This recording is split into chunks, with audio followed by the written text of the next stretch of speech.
Então, meus irmãos, nós vamos para o Evangelho de Mateus, capítulo 26. Nós vamos ler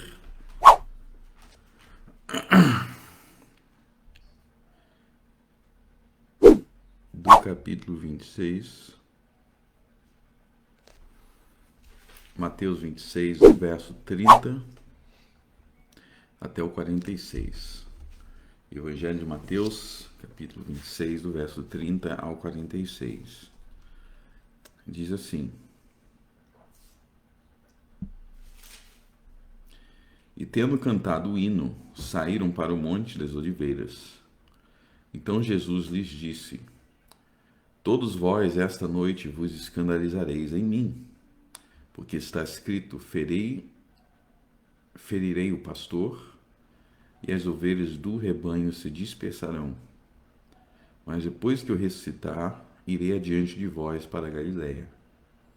Mas Pedro respondendo disse-lhe: Ainda que todos se escandalizem em ti, eu nunca me escandalizarei. Disse-lhe Jesus: Em verdade te digo que nesta noite, antes que o galo cante 3 vezes, me negarás. Disse-lhe Pedro: Ainda que me seja mister morrer contigo, não te negarei. E todos os discípulos disseram o mesmo. Então chegou Jesus com eles a um lugar chamado Getsêmani, e disse a seus discípulos: Assentai-vos aqui, enquanto vou além orar. E levando consigo Pedro e os 2 filhos de Zebedeu, começou a entristecer-se e a angustiar-se muito. Então lhes disse: A minha alma está cheia de tristeza até a morte. Ficai aqui e velai comigo. E indo um pouco mais adiante, prostrou-se sobre o seu rosto, orando e dizendo: Meu Pai, se é possível, passe de mim este cálice. Todavia não seja como eu quero, mas como tu queres. E voltando-se para os seus discípulos, achou-os adormecido, e disse a Pedro: Então nem uma hora pudeste velar comigo? Vigiai e orai para que não entreis em tentação. Na verdade, o espírito está pronto, mas a carne é fraca. E indo segunda vez, orou, dizendo: Pai meu, se este cálice não pode passar de mim, sem eu o beber, faça-se a tua vontade. E voltando, achou os outros outra vez adormecidos, porque os seus olhos estavam pesados. E deixando-os de novo, foi orar pela 3ª vez, dizendo as mesmas palavras. Então chegou junto dos seus discípulos e disse-lhes: Dormi agora e repousai. Eis que é chegada a hora, e o Filho do Homem será entregue nas mãos dos pecadores. Levantai-vos, partamos, eis que é chegado o que me trai. Até aí. Amém. O assunto que nós vamos tratar hoje é a agonia do Getsêmani, que foram os últimos momentos de Jesus antes de ser preso. Os últimos momentos de Jesus antes de ser preso. Nas últimas semanas nós vínhamos estudando sobre o último discurso durante a última ceia da Páscoa, que foi quando Jesus instituiu a ceia do Senhor para o tempo do Novo Testamento. Ele celebrou a Páscoa, e na instituição da ceia do Senhor, naquela ocasião teve o discurso do cenáculo, onde Jesus ensina que ele é o caminho, que ele é a verdade. Ele fala sobre oração, ele fala sobre guardar os mandamentos de Deus. E depois que isso se encerrou, eles saíram do lugar onde eles estavam e eles foram para esse lugar chamado o Jardim do Getsêmani. E essa palavra Getsêmani, ela significa prensa de azeite. Prensa de azeite. Olha só que interessante. E realmente foi o lugar onde Jesus começou a ser como se ele estivesse numa prensa. E aqui nós vamos ver que é o momento que Jesus entra em grande agonia, ele entra em grande tristeza, ele começa a entrar naquele sofrimento que acabaria culminando na sua crucificação. Então, esse então é o início, é o princípio da paixão de Cristo, é o princípio do sofrimento de Cristo. E a primeira coisa que eu quero olhar no nosso texto aqui, voltando para o nosso texto, é que depois que o Senhor Jesus celebrou a ceia do Senhor, depois que ele instituiu a celebração da ceia do Senhor, o primeiro verso que nós lemos aí, e tendo cantado o hino, saíram para o Monte das Oliveiras. Então o verso 30 diz que Jesus cantou o hino. É bem interessante perceber que Jesus cantava hinos, ele adorava a Deus através de cânticos. Por quê? Porque nós devemos adorar a Deus do jeito que Jesus ensinou. Jesus é o cabeça da igreja e, portanto, ele ensina como que a igreja deve adorar a Deus. Então nós vimos aqui, nas últimas semanas, que ele instituiu a ceia do Senhor. Por isso nós adoramos a Deus através da ceia. Por isso nós temos a ceia. E aqui nós vemos que ele adorou a Deus através de um hino. E é por isso também que nós devemos cantar hinos. Agora, deixa eu fazer uma pequena observação sobre hinos, ok? Em alguns dos hinos, tem um detalhe que muita gente não percebe. Em alguns dos hinos, nós falamos com Deus.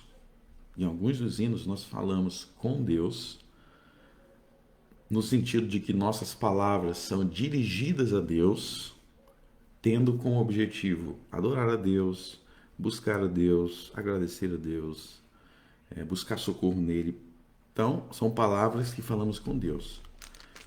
Mas nem todos os hinos são palavras dirigidas a Deus. Tem hinos que são palavras dirigidas ao homem para falar, para ensinar, para exortar, para consolar, em adoração a Deus. Para entender isso, vamos abrir aí no Salmo de números 37. Salmo de número 37.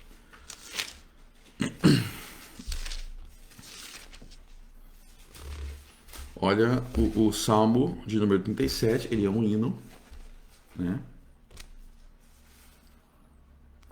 Diz assim: não te indignes por causa dos malfeitores, nem tenhas inveja dos que praticam a iniquidade, porque cedo serão ceifados como a erva, e murcharão como verdura.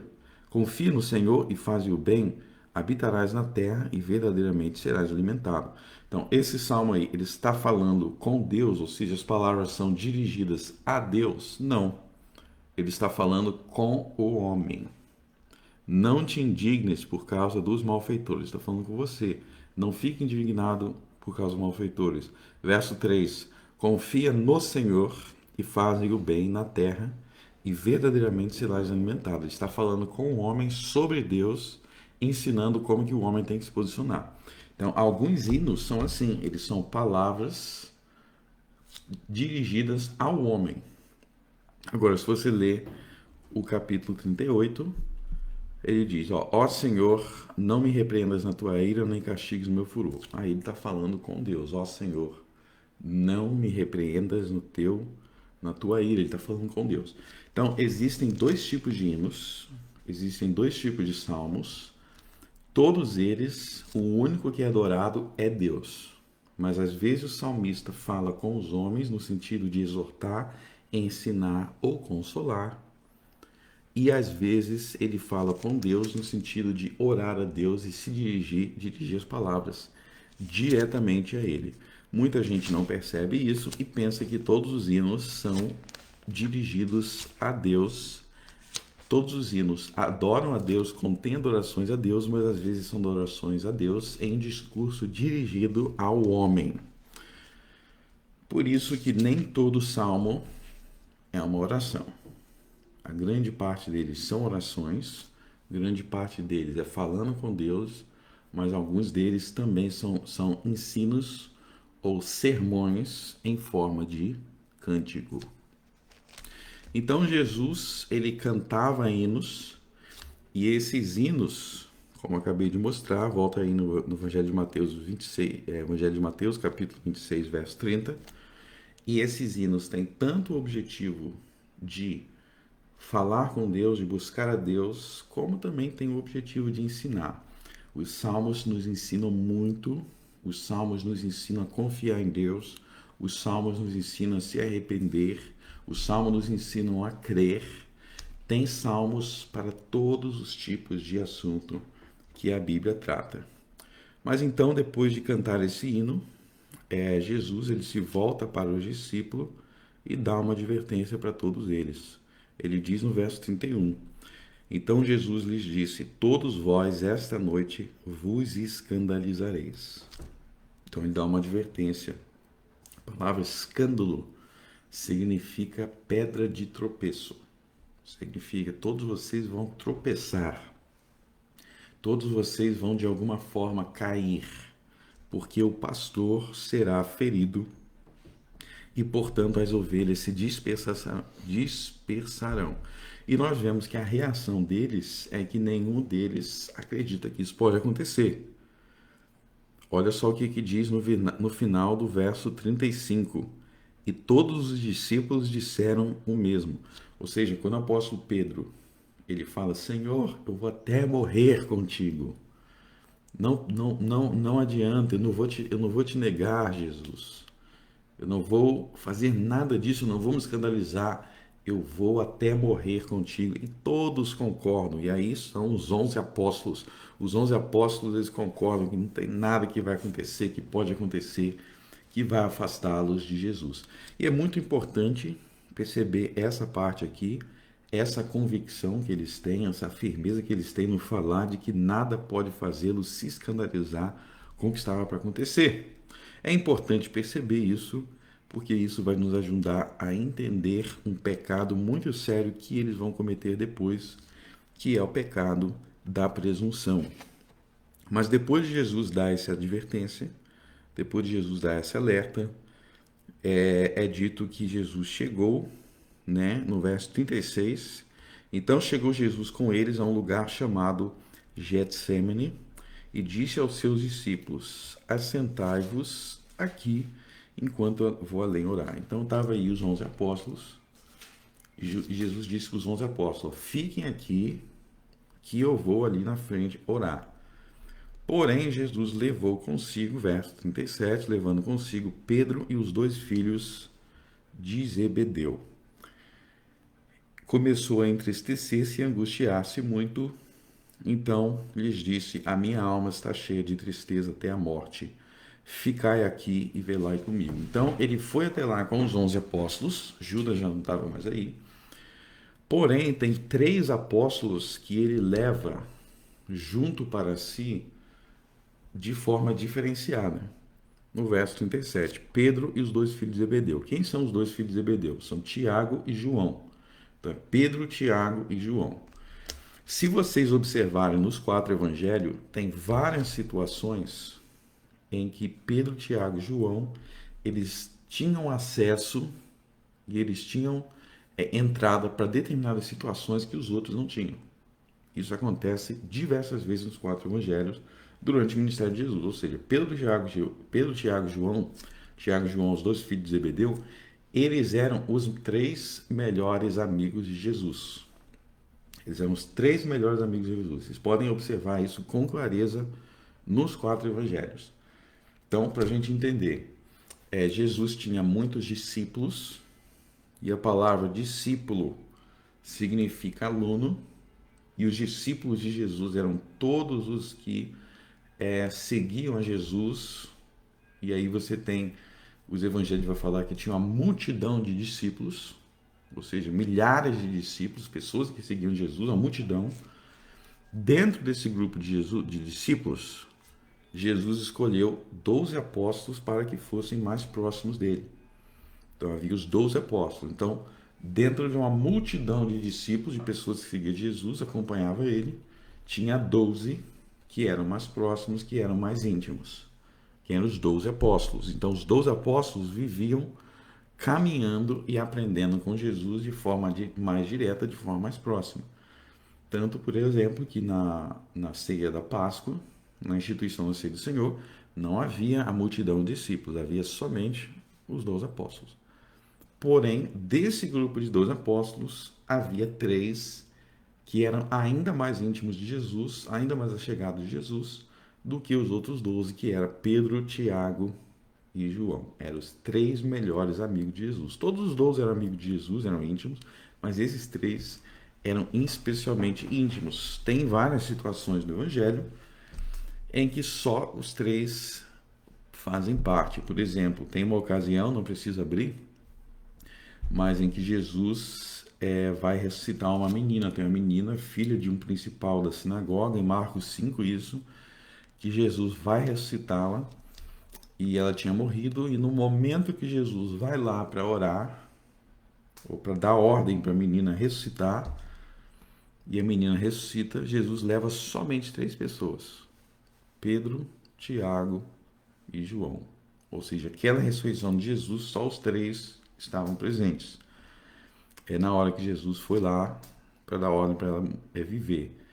Se vocês lembram também a transfiguração de Cristo, quando Cristo subiu em um monte e ele transfigurou-se, ele se mostrou glorioso, ele se mostrou, ele revelou a eles que ele verdadeiramente era divino. Nessa ocasião também, ele levou somente Pedro, Tiago e João. Então tem várias ocasiões nos evangelhos que não sempre, não é sempre que isso acontece, mas tem várias ocasiões que nós vemos que esses três, eles tinham uma amizade, uma intimidade, uma proximidade maior com Jesus do que os outros 12, assim como os outros 12 tinha mais do que toda a multidão de discípulos. Esses três aí, Pedro, Tiago e João, eles eram originalmente pescadores. Então, os três, eles trabalhavam com a pesca. E como é que eles conheceram Jesus? Inicialmente, eles conheceram Jesus através de André. André era irmão de Pedro. Pedro tinha um irmão chamado André. E esse André, ele era discípulo de João Batista. Então, André, na verdade, também é um dos 12 apóstolos. Mas antes de ele se tornar discípulo e apóstolo de Jesus, ele, Pedro, André era discípulo e seguidor de João Batista. E ele passou a seguir Jesus, porque João Batista falou de Jesus. João Batista falou: esse é o Cordeiro de Deus que tira o pecado do mundo, esse é aquele que eu falei que haveria de vir. E aí André segue Jesus, se apresenta a Jesus. Posteriormente ele vai se tornar apóstolo também, e foi ele que apresentou Pedro a Jesus, e todos eles trabalhavam no ramo da pesca. E vocês lembram que uma das primeiras e mais importantes experiências de Jesus com Pedro, de Pedro com Jesus, foi quando Jesus realizou o milagre da pesca maravilhosa, em que Pedro estava trabalhando um tempão, não conseguia pegar nada, não conseguia pescar no seu negócio de pesca, e Jesus foi lá e realizou um milagre e fez com que Pedro fosse muito bem sucedido na pesca, pescou muita coisa, e foi assim que eles se conheceram. Então, eles já vinham dessa longa amizade, onde Jesus já tinha até abençoado o negócio de Pedro, Jesus tinha curado a sogra de Pedro. Então, eles tinham essa longa amizade e tinham vivenciado esses 3 anos de ministério de Jesus com muita intimidade, com muita proximidade. Então, nós vemos esses, 3 melhores amigos de Jesus. Jesus vai convidar os 3, eles viram que estavam os 11 aqui, mas Jesus vai convidar os 3 para o momento, para o início do momento de maior angústia, de maior tristeza, de maior sofrimento que ele jamais teria experimentado. É muito, muito, muito importante perceber essa intimidade que eles tinham com Jesus, a ponto de Jesus chamá-los, convidá-los para abrir o seu coração e dizer: a minha alma está cheia de tristeza até a morte, ou seja, uma tristeza de morte. Eu estou no meu momento de angústia, tristeza até a morte. Ficai aqui, verso 38, e velai comigo. Então Jesus chama os seus 3 maiores amigos para estar naquele momento difícil, no início da sua paixão, no início de todo o sofrimento que ele experimentaria, e isso nos leva a perceber e deve nos levar a lembrar que Jesus era verdadeiramente humano. Jesus era verdadeiramente humano. E a humanidade de Jesus não é simplesmente que Jesus tem um corpo. A humanidade de Jesus não significa somente que ele é um corpo, mas que ele tem verdadeiros pensamentos, e sentimentos humanos, uma verdadeira e genuína experiência humana. A humanidade de Jesus não é só uma casca, não era só uma casca que havia ali, onde é como se fosse um robô que tem a divindade dentro. Não, a humanidade de Jesus era plena, era completa. Ele sentia, ele não somente parecia ser um homem, ele era um homem, ele tinha pensamentos humanos, ele tinha sentimentos humanos, ele ficava feliz, ele sentia alegria, ele se entristecia, ele chorava como um homem. Ele tinha essas experiências, essas expectativas com o homem. Ele sentia, Pedro tinha lá a pesca, e nós vemos que Jesus sentia vontade de comer peixe. Esse mesmo desejo que nós temos com o homem de comer alguma coisa, Jesus tinha isso. Jesus sentia momentos de alegria, ele sentia momentos de tristeza. Então Jesus é verdadeiramente Deus, mas ele também é verdadeiramente homem, verdadeiro homem, e a sua humanidade não é só de aparência, a sua humanidade era real, era plena, a sua experiência humana. E dentro dessa experiência humana, verdadeiramente humana de Cristo, ele realmente se sentia triste. Ele realmente se sentia, como ele diz aqui, a minha alma está cheia de tristeza até a morte. O profeta Isaías, ele nos diz, abram aí Isaías 53, ele diz algo muito, muito importante sobre isso. Isaías 53.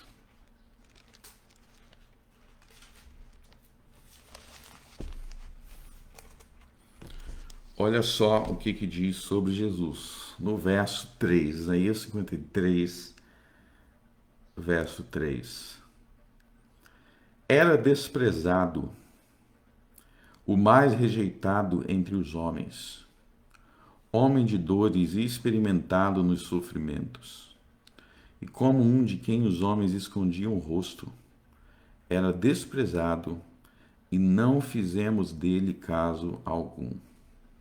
Então, olha só quantas vezes esse verso enfatiza o sofrimento que Jesus passou, o desprezo que Jesus passou, a rejeição que Jesus experimentou, a ponto de dizer que não somente ele era rejeitado, mas ele era o mais rejeitado dos filhos dos homens, entre os homens. O sofrimento de Jesus é uma crítica e é uma refutação ao chamado estoicismo. Estoicismo. Que palavra é essa, estoicismo? Nós vemos essa palavra, uma variação dessa palavra em Atos capítulo 17, verso 18. Não precisa abrir. Atos 17, 18. Nós vemos em Atos 17, 18 que Paulo, o apóstolo Paulo, quando ele foi pregar em Atenas, ele teve um encontro com filósofos. E ele pregou para filósofos em Atenas. E é dito que um grupo desses filósofos, para quem Paulo pregou em Atenas, eram os filósofos estoicos. Atos 17, 18. Estoicos. Estoicismo, então, era uma escola filosófica dos estoicos. E na perspectiva do estoicismo, o ser humano forte e maduro, é o entendimento da escola filosófica dele. O ser humano forte e maduro é aquele que é indiferente à dor, ao prazer, à tristeza ou à alegria. Então, no pensamento dos estoicos, se você é alguém forte, se você é alguém maduro, você é alguém que emocionalmente consegue ser indiferente ao que acontece. Você aceita tudo tranquilo, você não se abala nunca, você não se abala emocionalmente, você não tem fortes emoções. Essa era a visão de um homem forte, de um homem maduro no pensamento dos estoicos. Se vocês pararem para pensar, isso existe em nossa cultura em alguma medida,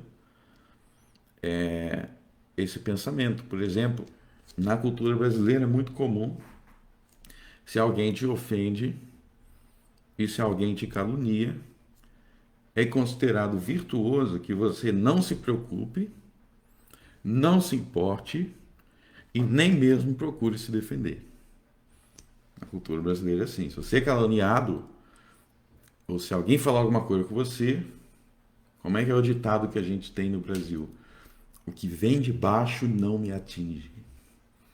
É assim que as pessoas dizem, o que vem de baixo não me atinge. Ou seja, aquilo que você está ouvindo, que estão falando, não é importante, você nem liga. Bom, e nós vemos que os evangelhos e a Bíblia não ensinam isso. A Bíblia diz que Jesus sofreu rejeição verdadeira, que Jesus sofreu humilhação, calúnia, e que essas palavras, essas calúnias, essas mentiras que eram contadas contra Jesus, causavam em Jesus sofrimento verdadeiro. Jesus não permaneceu, como diriam os estoicos, impassível, ou não se importando, ou não sofrendo. Não, Jesus, como verdadeiramente homem, ele verdadeiramente sofreu. Ele verdadeiramente sofreu. E nós encontramos aqui Jesus no Getsêmani no momento em que nós vamos ver Jesus de sua maior solidão. Jesus, ele se vê sozinho. Jesus se vê abandonado. Jesus se vê rejeitado. Jesus se vê humilhado. Jesus se vê como aquele que não é estimado. É aquele que, diante de tudo que ele fez, de tudo que ele realizou, de tudo que ele proporcionou, a reação de uma grande quantidade de pessoas era de ingratidão, era de rejeição, era de calúnia, era de causar dor a ele. Vamos pensar, por exemplo, na questão, nesse sofrimento de Jesus que ele estava aqui sentindo agora. Vamos pensar lá desde o início de seu ministério. Nós sabemos que Jesus inaugurou o seu ministério quando ele foi batizado por João Batista. E os Mateus, Marcos, Lucas e João dizem que depois do batismo, quer dizer, Mateus, Marcos, Lucas dizem que depois do batismo Jesus foi levado para o deserto, onde ele foi tentado por 40 dias e se preparou para o que haveria de vir.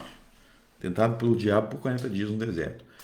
Depois que Jesus voltou do deserto, são os eventos narrados em João 1, 2 e 3. Depois que Jesus voltou para o deserto, ele voltou para onde estava João Batista. E aí João Batista continuou a dar testemunho dele. Foi aí que ele conheceu André, Pedro, Filipe, o apóstolo Filipe também. E depois nós lemos que Jesus realizou o seu primeiro milagre em uma festa de casamento. Depois de ter voltado do deserto, depois de ter sido batizado, ele foi uma festa de casamento com a sua família e ele realizou o seu primeiro milagre. Depois dessa festa de casamento, Jesus foi para Jerusalém para participar da festa da Páscoa. E lá em Jerusalém nós lemos que Jesus expulsou os vendilhões do templo. Tem duas coisas que ele faz. Ele expulsa os vendilhões do templo, depois ele passa a semana pregando e realizando milagres. E nós vemos que esse evento vai ser o princípio da rejeição de Jesus na sociedade. Porque Jesus tinha ido lá e havia uma corrupção, havia um negócio sujo em Jerusalém, no templo de Deus. Havia vendilhões que não deveriam estar ali e Jesus, ele corrige isso.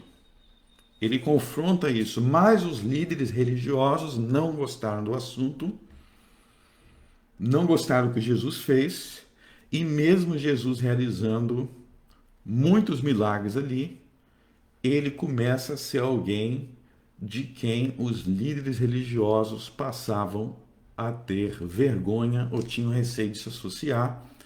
E a maior prova disso é João 3, que tinha um dos fariseus que tinham lá, ele vai ter com Jesus à noite, que é o fariseu Nicodemos, ou seja, numa situação para não ser visto.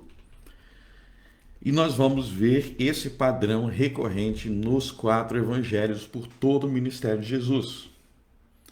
Jesus ia para determinados lugares, ele falava a verdade, ele ensinava a verdade, ele buscava reconciliar o pecador com Deus, ele trazia salvação, ele realizava curas, ele abria os olhos dos cegos, ele ressuscitava mortos, ele curava leprosos, mas por causa das verdades que ele dizia e pelo tipo de associação que ele tinha com determinadas pessoas, muita gente não queria ser associado com Jesus, muita gente tinha vergonha de Jesus e muita gente caluniava Jesus e contava histórias mentirosas sobre ele.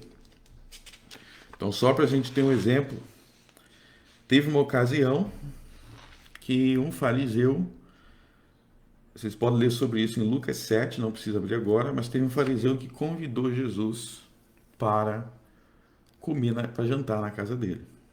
Então, teve uma refeição na casa de um fariseu, ele convidou Jesus, e eles estavam lá naquela refeição, e de repente chegou uma mulher que sabia que Jesus estava naquela casa, ela chegou, e essa mulher não era uma mulher direita, era uma mulher promíscua, era uma mulher muito envolvida com pecados pesados, mas ela entrou naquela casa, ela se ajoelhou na frente de Jesus, começou a chorar diante de Jesus, ungiu os pés de Jesus,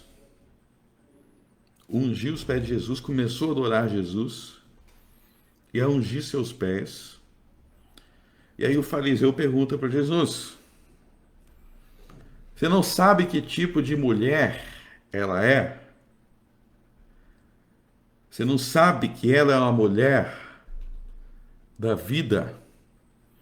Uma mulher promíscua? Ele chega a dizer assim, ele chega a pensar consigo mesmo: se esse Jesus fosse um profeta, ele saberia qual é a mulher que lhe tocou. E aquilo causou para ele uma situação vergonhosa perante os amigos dele, perante a sociedade. Porque ele estava ali e de repente entra uma mulher promíscua, uma mulher baixa, e começa a adorar Jesus e chorar aos pés dele. E Jesus, ele reage a isso, dizendo para aquela mulher que ela estava perdoada dos seus pecados, que ela agora estava reconciliada com Deus, que os pecados dela tinham ficado para trás. Jesus fala: os teus pecados estão perdoados. Ou seja, ele aceita aquela mulher como alguém que estava sendo justificada pela fé e poderia se reconciliar com Deus. Isso, para os líderes farisaicos que estavam ali ao redor, era vergonhoso eles serem vistos com esse tipo de pessoas.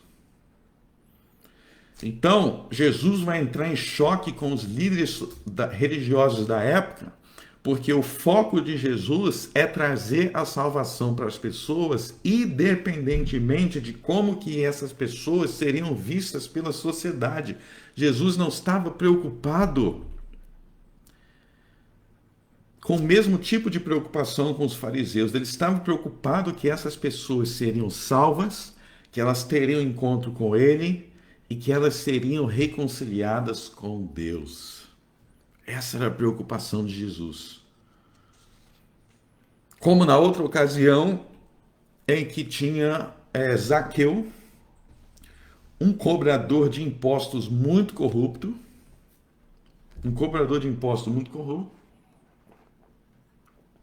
e Jesus foi comer na casa dele. E muita gente começou a se perguntar como é que Jesus pode estar comendo na casa de um cobrador de impostos corrupto. É porque ele é corrupto também? Não, não é porque ele era corrupto também, mas é porque ele, pelo contrário, é porque ele veio trazer a salvação aos corruptos. Então, se aquelas pessoas realmente não gostassem de corrupção, se aquelas pessoas realmente não gostassem de ladroagem, se aquelas pessoas realmente não gostavam de promiscuidade, de adultério, de mentira, de roubo, elas deveriam estar felizes, porque Jesus estava exatamente tirando essas pessoas desses pecados. Ele estava levando perdão e salvação para essas pessoas para que elas não permanecessem nesse tipo de vida.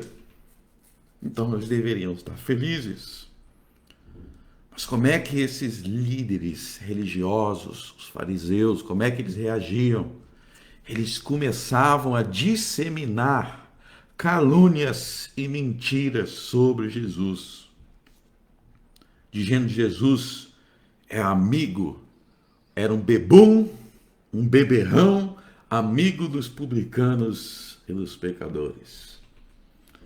Era isso que eles diziam para Jesus, ou seja, Jesus ia fazer algo de bom, Jesus ia resgatar vidas, Jesus ia fazer com que os piores elementos da sociedade deixassem de ser ladrões, deixassem de ser mulheres promíscuas, deixassem de levar esse tipo de vida para ter uma nova vida com Deus, e eles caluniavam Jesus dizendo que era o contrário. Dizendo que era Jesus que era ladrão, Jesus que era promíscuo, Jesus que era bêbado, Jesus que era marginal. Então eles caluniavam o nome de Jesus constantemente, disseminando entre o povo histórias de Jesus que não eram verdadeiras em reação às coisas boas que Jesus fazia. E nós vimos que Jesus era vítima de muitas e muitas e muitas calúnias.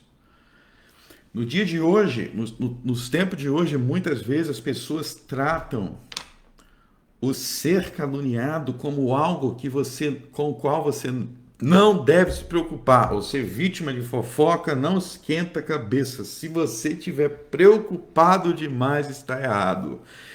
Isso não pode ser verdade, porque nos evangelhos e no livro dos Salmos, Jesus se mostra muito triste e ferido com as calúnias que ele recebia. Vamos ler, por exemplo, no Salmo 69.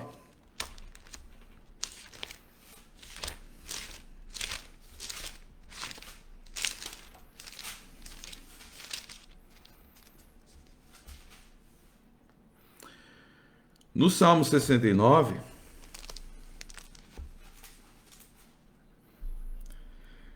verso 19 e 20.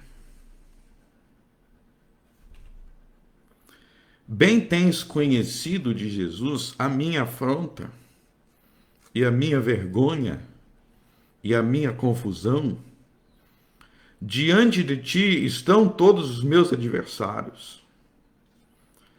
Afrontas me quebrantam o coração e estou fraquíssimo. Esperei por alguém que tivesse compaixão, mas não houve nenhum. E por consoladores, mas não achei. Então Jesus está falando afrontas, essas afrontas que ele recebia, essas fofocas, essas mentiras que eram contadas sobre ele, que ele fazia uma coisa de boa, as pessoas distorciam as suas palavras, ele falava uma coisa, as pessoas distorciam, diziam que era outra. Ele diz que elas quebrantaram o coração dele. Ele ficava triste, ele ficava abalado. E é isso que nós vemos no Getsêmani. Nós vemos um Jesus que passou 3 anos fazendo milagres, dizendo a verdade e constantemente sendo humilhado. Constantemente contando mentiras, distorcendo tudo que ele dizia, chamando ele de endemoniado. Jesus expulsava o demônio de alguém, libertava alguém que tinha passado a vida sob influência de demônios, e as pessoas viravam e falavam: não, você está fazendo isso porque você é um endemoniado. Jesus não falava: o que vem de baixo não me atinge. Ele diz: afrontas me quebraram o coração, porque eu não estou sendo reconhecido. E ele fala com Deus. Tu conheces Deus no Salmo de 69, a minha afronta e a minha vergonha. Muitas vezes nós lemos do Evangelho que Jesus chegava numa festa, como na festa do tabernáculo, e ele chegava no ambiente, estava um monte de gente falando mal dele. Ah, esse daí é aquele que foi lá no templo para arrumar confusão, para expulsar o povo de lá. Quem ele pensa que é? Jesus salvando o povo de ser roubado por aquele ladrão que tinha no templo. E as pessoas falando mal dele. Jesus curando as pessoas. Ah, esse aí é o que curou no sábado. Não pode curar no sábado. Está errado, curou no dia errado. Jesus salvando grandes pecadores, aqueles grandes pecadores se tornando santos. Mulheres devassas se tornando mulheres santas e fiéis. E as pessoas falando: olha lá, ele conversando com aquela mulher. Olha lá, conversando com a mulher samaritana. Tudo o que Jesus fazia sempre tinha um defeito. E cada vez mais Jesus se sentia sozinho. Salmo 69, verso 12. Aqueles que se assentam à porta falam contra mim. E fui o cântico dos bebedores de bebida forte. Olha só essa parte.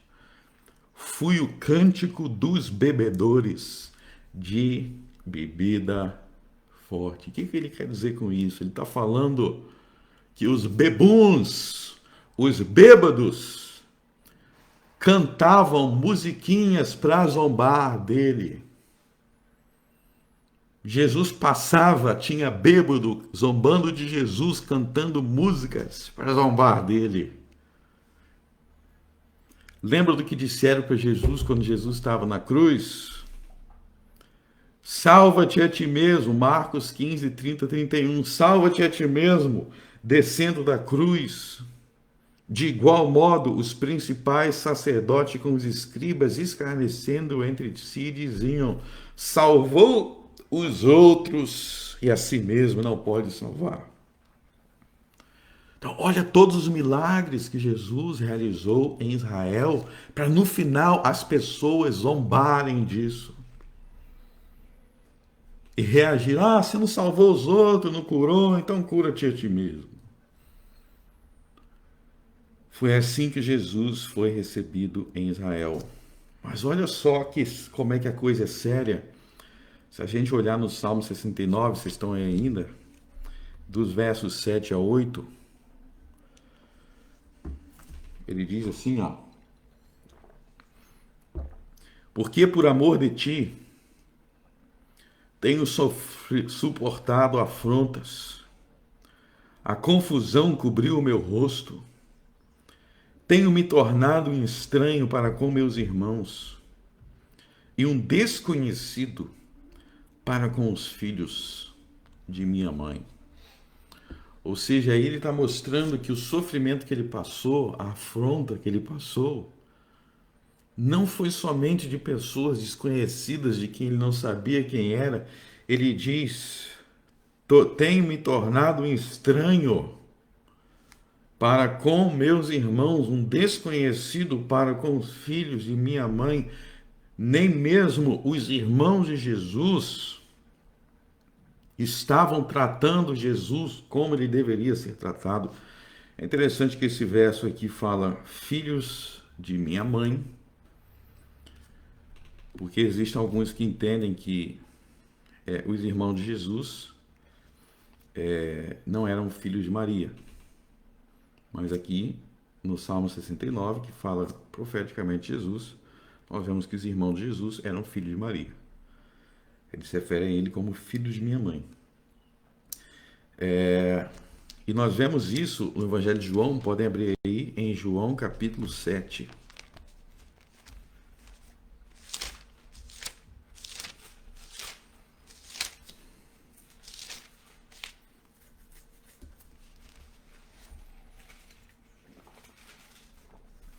Vamos ler do versos 1 ao 5. E depois disto, Jesus andava pela Galiléia e já não queria andar pela Judéia, pois os judeus procuravam matá-lo. Estava próxima a festa dos judeus, a dos tabernáculos. Disseram-lhe, pois, seus irmãos: sai daqui e vai para a Judéia, para que também os teus discípulos vejam as obras que fazes. Porque não há quem procure ser conhecido que faça coisa alguma em oculto. Se faz essas coisas, manifesta-te ao mundo. Verso 5. Porque nem mesmo seus irmãos criam nele. Nem mesmo seus irmãos criam nele. Meus irmãos, Provérbios capítulo 22, verso 1, diz assim: vale mais ter um bom nome do que muitas riquezas, e o ser estimado é melhor do que a riqueza e o ouro. Vale mais ter um bom nome do que muitas riquezas, o ser estimado é melhor do que a riqueza e o ouro. Esse verso aqui nos ensina a seriedade e a gravidade que é a calúnia. Vamos parar para refletir nele. Vale mais ter um bom nome do que muitas riquezas. Então se pergunte, ele está dizendo que o bom nome vale mais do que bens materiais. Então se pergunte para si mesmo: se você foi roubado, se você ou alguém for roubado, isso é algo grave feito contra a pessoa? Imagine que alguém te roube tudo que você tem. Você trabalhou o mês inteiro para ganhar seu dinheiro suado, no final você tem seu dinheiro roubado. Você rala para comprar um carrinho, alguém vai lá, rouba seu carro. Isso é algo grave? Isso é algo que deve ser punido? Que é digno de punição? Claro que é muito grave. Uma das piores coisas que se tem é a sensação de ser roubado. É a sensação de que aquilo que você trabalhou para ter não está sendo respeitado. Agora, se é verdade que vale mais um bom nome do que muitas riquezas, se é verdade que o ser estimado é melhor do que a riqueza e ouro, isso significa que, biblicamente, a calúnia é pior do que o roubo. A calúnia é pior do que o roubo. O que é a calúnia? A calúnia é quando você injustamente mancha o nome de alguém. Quando você mancha o nome de alguém. Então, se ter um bom nome, ou ser reconhecido como honesto, ser reconhecido como justo, isso é um bom nome. Ser reconhecido como honesto, ser reconhecido como justo, ser reconhecido como correto. Se isso vale mais do que bens materiais, então quando alguém rouba o seu bom nome, caluniar é isso, é roubar o seu bom nome. Quando alguém rouba o seu bom nome, é mais grave do que quando ela rouba os seus bens, as suas riquezas. Se o ser estimado, se o ser bem visto, ser reconhecido como honesto, se ser reconhecido como alguém justo é melhor do que o ouro, como diz Provérbios 22:1, então roubar alguém injustamente do seu bom nome, da sua estima, por meio da calúnia, é mais grave do que assaltá-la. E tem muita gente que fica dizendo, se estão falando mal de mim, eu não me importo. Essa não é uma cosmovisão bíblica. Para começo de conversa, você tem que se importar porque vale mais ter um bom nome do que muitas riquezas. E tem outro detalhe também. A Bíblia diz que você, cristão, você crente, você tem que ser sal da terra e luz do mundo. Você tem que dar bom testemunho. E você não tem como dar bom testemunho se você está sendo mal visto. Então, caluniar você é roubar você, cristão, do seu bom testemunho cristão.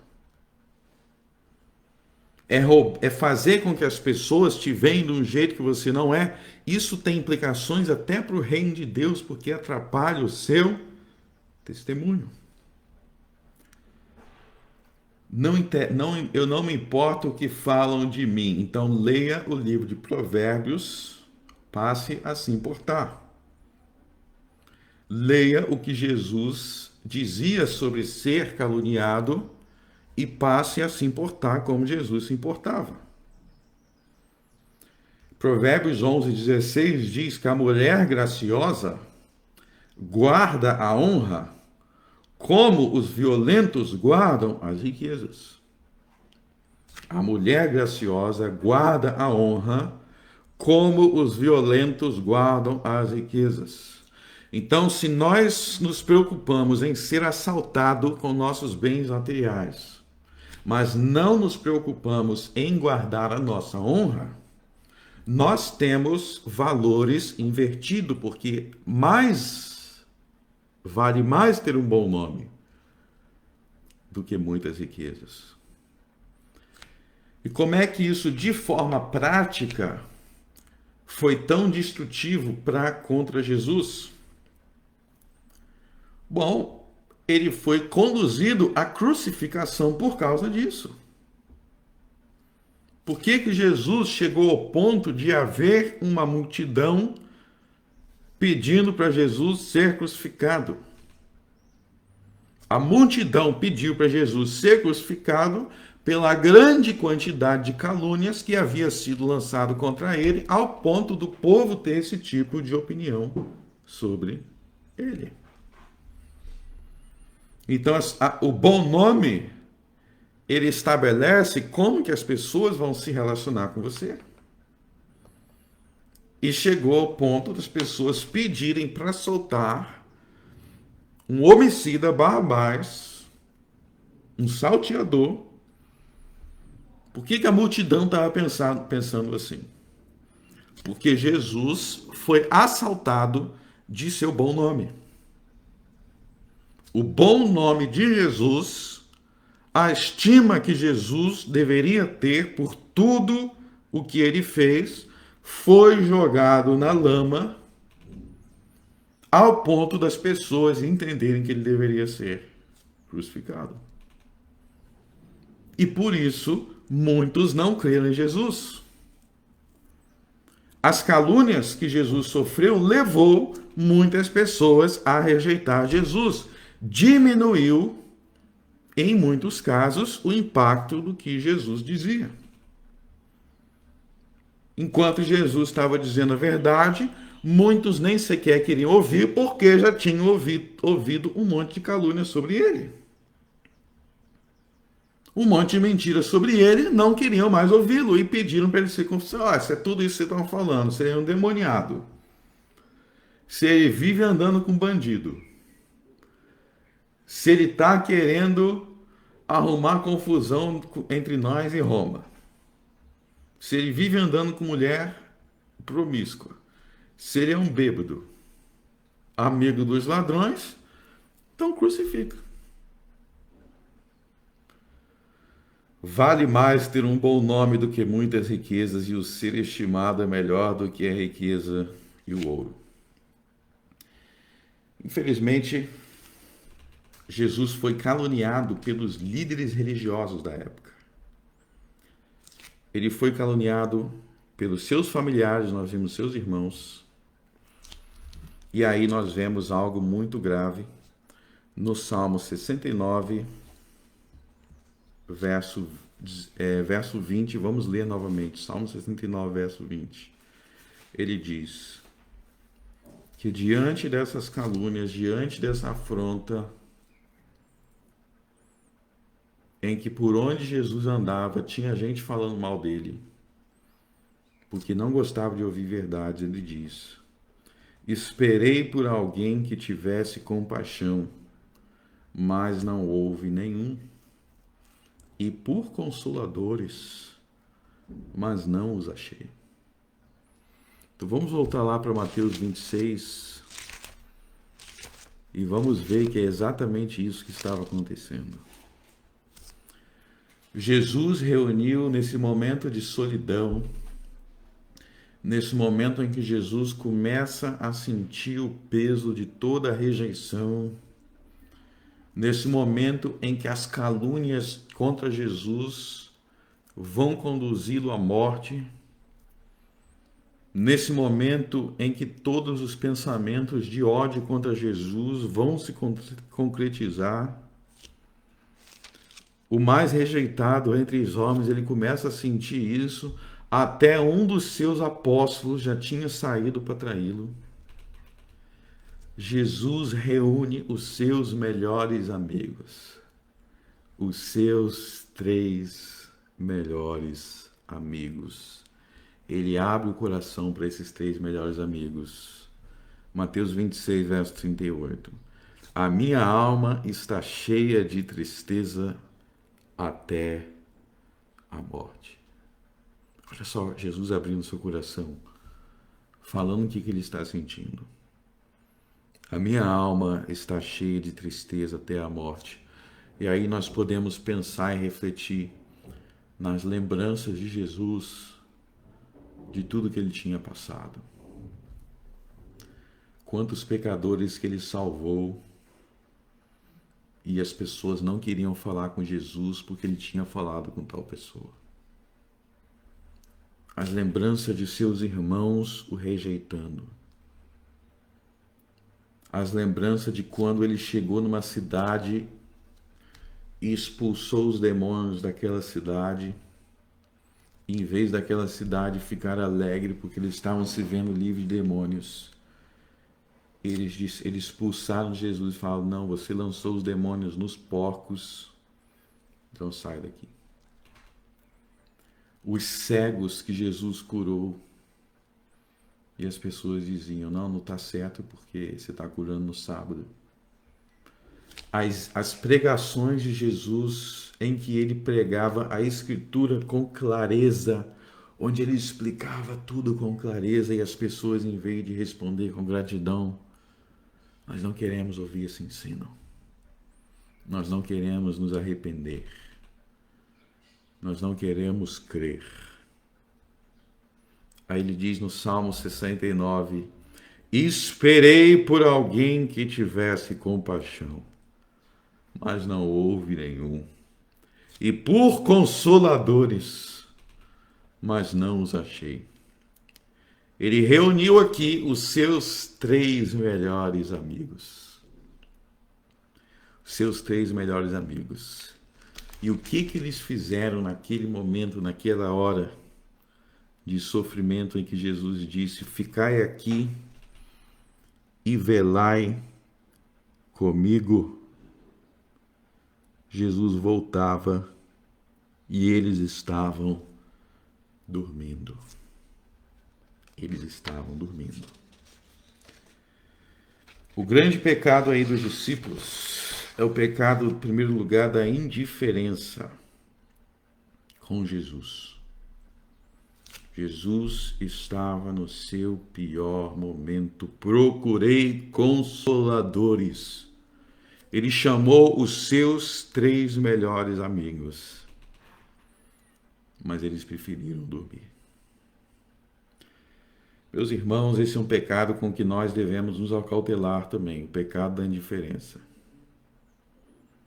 Romanos capítulo 12, verso 15, diz: alegrai-vos com os que se alegram e chorai com os que choram. Alegrai com os que se alegram e chorai com os que choram.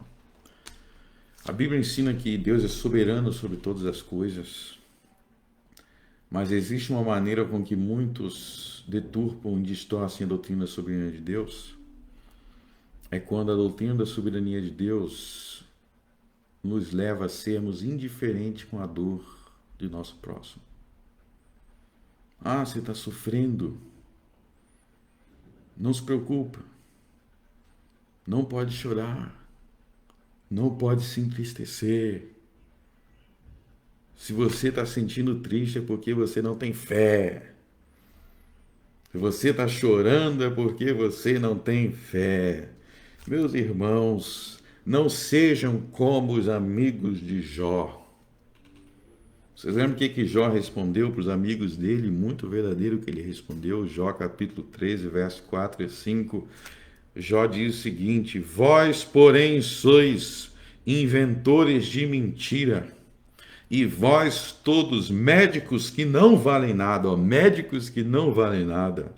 Quem dera que vos calasseis de todo, pois isso seria a vossa sabedoria. Meus irmãos, se você não consegue chorar com os que choram, você é como os amigos de Jó, médicos que não valem nada.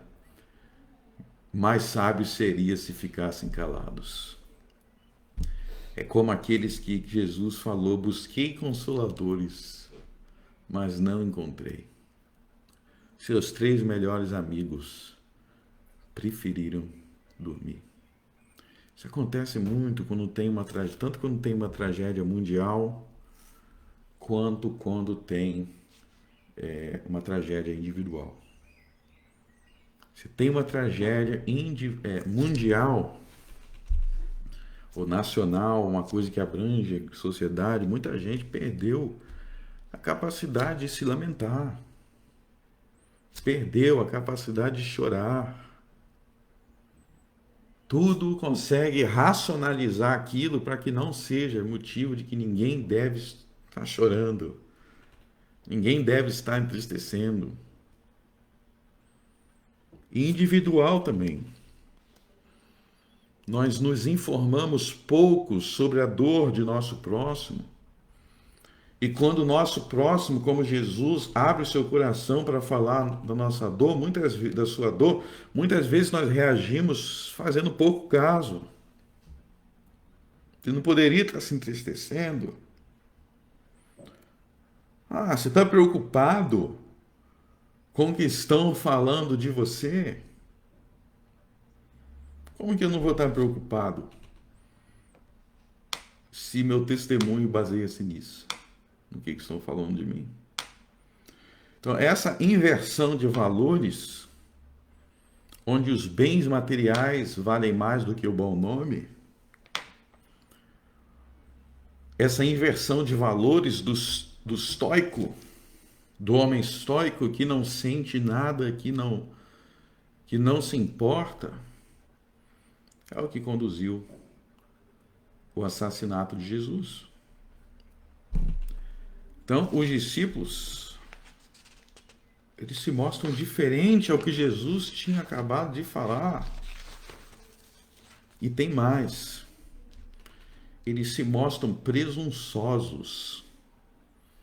Porque Jesus advertiu a eles que aquela seria uma noite difícil. Todos vós vos escandalizareis. E quando Jesus manda que eles orem, eles, em vez de orar, eles vão dormir como se eles fossem fortes o suficientes em si mesmo para enfrentar aquilo. Quantas vezes a gente acha que a gente não precisa orar tanto porque a gente é forte o suficiente? Meu irmão, você não é forte. Como disse Jesus aqui, a carne é fraca. E a carne é fraca. E o poder da calúnia é tão grande que até mesmo Pedro, sabendo que havia tantas calúnias sobre Jesus, sabendo que havia tantas mentiras sobre Jesus, não teve coragem de dizer que conhecia Jesus naquela noite. não teve coragem de confessar que ele andava com Jesus. Ele tinha vergonha de tantas acusações que Jesus estava recebendo. Meus irmãos, Romanos 12, verso 3 diz: porque pela graça que me é dada, digo a cada um de entre vós, que não pense de si mesmo além do que convém. Não pense de si mesmo além do que convém. Antes pense com moderação, conforme a medida da fé que Deus repartiu a cada um. Não cometa o pecado da presunção, achando que você pode, que você consegue mais do que a realidade. Você precisa de oração, porque a carne é fraca. Se você não orar, você vai cair. Você precisa de oração. Então são os dois grandes pecados dos discípulos aqui. Número 1, pecado da indiferença espiritual. E número 2, o pecado da presunção. Pensar de si mesmo além do que convém. Tem pessoas que têm muita dificuldade para enxergar a si mesmo como elas realmente são. Tem muita gente que tem muita dificuldade e fica querendo ir além do que é possível. Eu não vou ser afetado. Isso aqui está acima de mim. Tem alguns jovens que a gente vai conversar, e a gente fala assim, não é o momento para você ler esse tipo de livro. Eu leio qualquer coisa, eu consigo discernir tudo, nada me afeta. Presunção. Tem uma visão mais moderada de si mesmo. Eu consigo frequentar tal e tal ambiente, mas eu não sou afetado. Eu vou frequentar tal ambiente onde vai ter pessoas fazendo isso, fazendo aquilo outro, e eu, por algum motivo, não vou ser afetado. Pecado da presunção. Meus irmãos, enxerguem as coisas como elas realmente são. Seja sensível para enxergar a dor do próximo. Seja sensível para enxergar com quem você precisa chorar. O próprio Jesus buscou consoladores. Por que o ser humano comum, que não é Jesus, não vai precisar? Por que o ser humano comum vai dizer, eu sou autossuficiente, eu não me chateio com nada, eu não preciso conversar com ninguém, eu não preciso orar com ninguém, eu posso me isolar. Provérbios também diz, o que se isola é falta de sabedoria. Quando Jesus esteve sozinho, ele buscou seus 3 melhores amigos, ficai aqui e velai comigo. Seus 3 melhores amigos. Mas nem eles puderam estar com Jesus naquele momento. Meus irmãos, Jesus não está mais presente conosco. Graças a Deus, o Senhor Jesus ressuscitou, está junto ao Pai no céu. Mas ele continua sendo vítima de calúnias, sendo objeto de mentiras. Nós vivemos numa sociedade que tem muitas coisas mentirosas a falar com Jesus.